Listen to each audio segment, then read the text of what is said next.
신학이란 무엇인가? 사장, 근현대, 약 1750년에서 현재. 세계 기독교와 세계 종교. 근대에 들어와 기독교가 계속해서 전 세계로 확장됨에 따라 기독교는 전에는 알지 못했던 세상 속으로 들어가 그 일부로 자리 잡게 되었다. 20세기의 사하라 사막 이남 지역과 한국에서 기독교가 괄목하게 성장한 일이 이러한 흐름을 대표한다. 이러한 현상은 서유럽의 기독교 현실과는 정반대된다.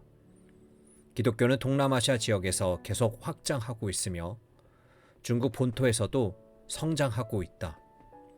여기서는 꽤 오랜 세월에 걸쳐 기독교 신학 전통을 지녀온 인도와 현재 기독교 전통이 형성되고 있는 남아프리카의 신학에 대해 간단하게 살펴본다.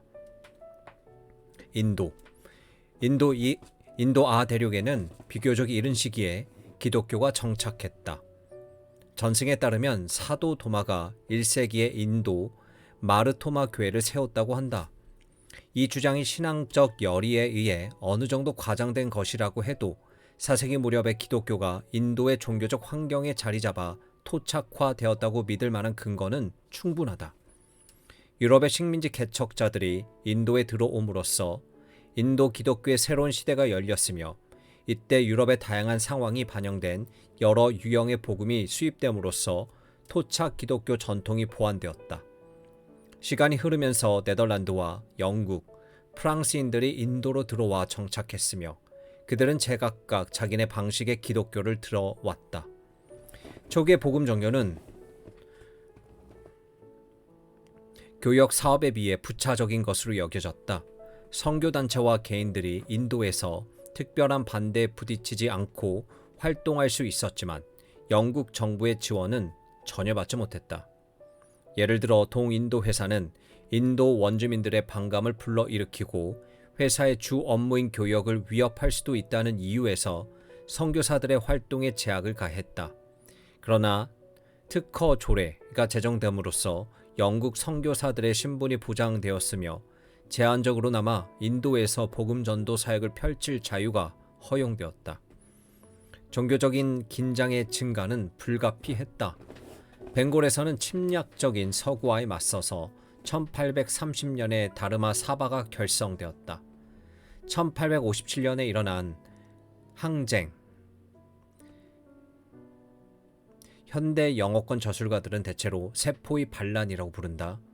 이 항쟁은 이렇게 서구화에 대한 분노가 증거한 결과로 여겨진다.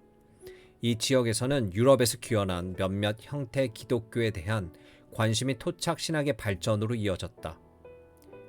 캐슴 춤더센은 기독교가 인도 종교의 최고의 것들을 완성하였다는 가정을 기초로 기독교 신학 이론을 발전시켰다.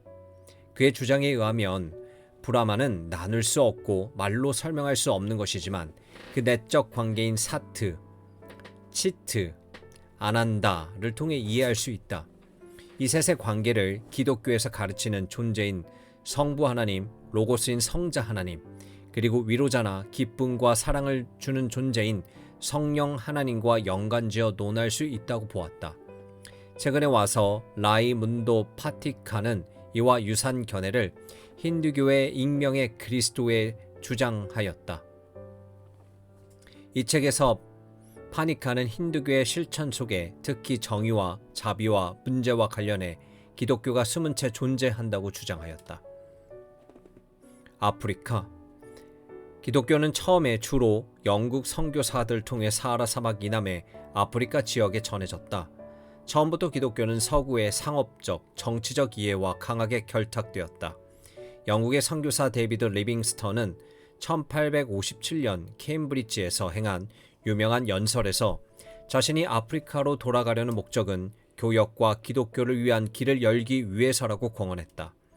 유럽 선교사들 대개가 아프리카의 문화에 대해 알지 못했으며 그 결과 지역적 상황에 둔감하여 이 지역의 믿음 체계와 상호작용하는 일이 얼마나 중요한지 깨닫지 못했다. 따라서 아프리카 신학은 지역 문화와 아무런 상호작용 없이 그저 유럽 신앙을 아프리카에 옮겨 놓은 것에 불과했다. 1960년대와 1970년대에 아프리카가 오랜 식민지 상태에서 벗어나기 시작하면서 지금까지 유럽의 식민지 세력에서 억압당했던 아프리카 문화와 가치들을 되찾는 일에 관심이 늘게 되었다. 1970년대 이후에 가장 중요한 발전 가운데 하나는 케냐의 좀 옴비티와 가나의 콰메 베티아코 같은 아프리카 토착 기독교 신학자들이 등장한 일이었다. 이 신학자들은 서구의 신학적 규범을 따르는 대신 아프리카 고유의 신학 패러다임을 개발하는 일에 매달렸다. 이런 접근 방식을 잘 보여주는 예가 탄자니아의 신학자 찰스 니아미티가 저술한 우리의 조상 그리스도다. 이 작품은 아프리카의 전통적 견해를 진지하게 받아들여 그 안에 담긴 변증적 가능성을 탐구하고 내부로부터 그것을 기독교화하려고 시도한다.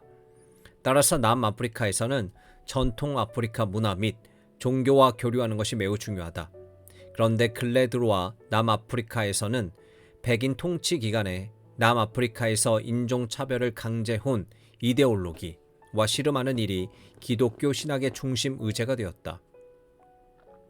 여러 해 동안 남아프리카 신학 논의는 사실상 이 한 가지 쟁점과 씨름해 왔으며 신학적인 근거들을 내세워 그 이데올로기를 전혀 인정할 수 없다고 주장하였다. 이러한 흐름은 서구 신학자들에 의해 촉진되었으며 이들은 해방신학과 유사하게 자유와 정의를 위한 투쟁이라는 면에서 아파르트 헤이트에 대한 신학적 논의를 이해할 수 있었다. 그러나 1990년대 초에 아파르트 헤이트 정책이 종식됨으로써 이제 기독교 신학은 아프리카 지역 문화와의 상호 교류라는 전통적인 과제로 되돌아갈 수 있게 되었다. 세계화와 서구 기독교 신학. 세계화는 서구 신학에 중요한 영향을 끼쳤다. 19세기에서 20세기 초까지 활동한 대부분의 기독교 신학자들은 예를 들어 인도에서 식민지 행정가와 교육자로 일했던 사람들의 경우에서 보듯 일정 기간 외국에서 봉사한 경험에 기초하여 타 종교를 이해하였다. 기독교와 타 종교의 관계를 기독교의 관점에서 성찰한 가장 중요한 연구들은 미국이나 영국, 독일과 같은 단일 종교 문화권 출신으로서 비기독교 문화에 몰두했던 신학자들을 통해 이루어졌다.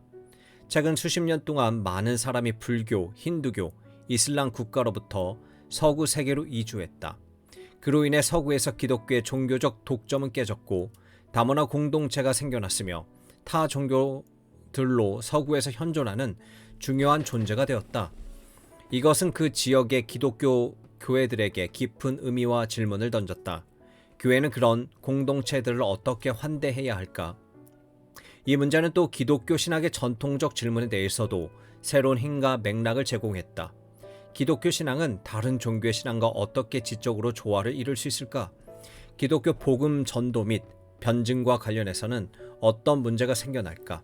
여기서 기억해야 할 한 가지 중요한 사실은 신학은 흔히 타자와의 만남을 통해, 다시 말해 의미 있는 도전으로 다가오는 세계관이나 종교와의 만남을 통해 발전한다는 점을 기독교 역사가 분명하게 보여준다는 것이다. 이 사실은 교부시대에 이루어진 기독교와 플라톤주의와의 대화, 20세기에 이루어진 기독교와 마르크스주의와의 대화에서 확인할 수 있다. 타 종교들과의 대화에서도 동일한 전망을 기대할 수 있을 것이다. 이러한 사실은 여러 사례를 통해 확인할 수 있다. 영국의 신학자 존 히근,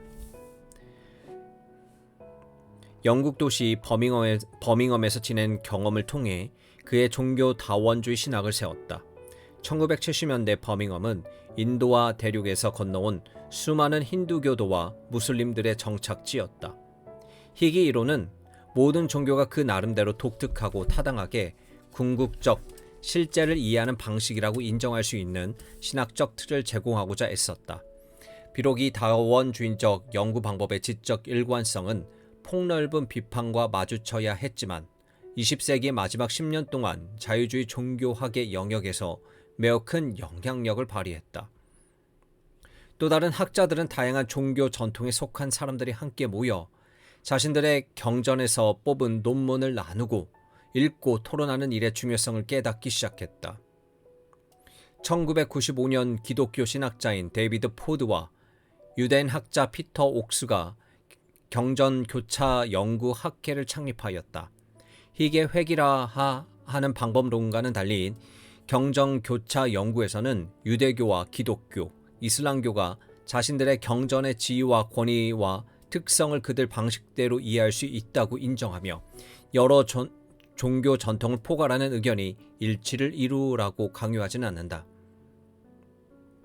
이 과정은 연구하는 주제와 관련해 합의나 의견 일체에 도달하지 않고서도 좀 더 깊은 이해에 이를 수 있게 해준다.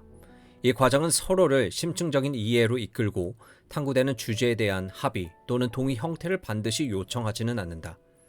기독교 신학이 이처럼 변하는 문화적 상황에 어떻게 대응하고 있는지 설명해주는 다른 예는 쉽게 찾을 수 있다.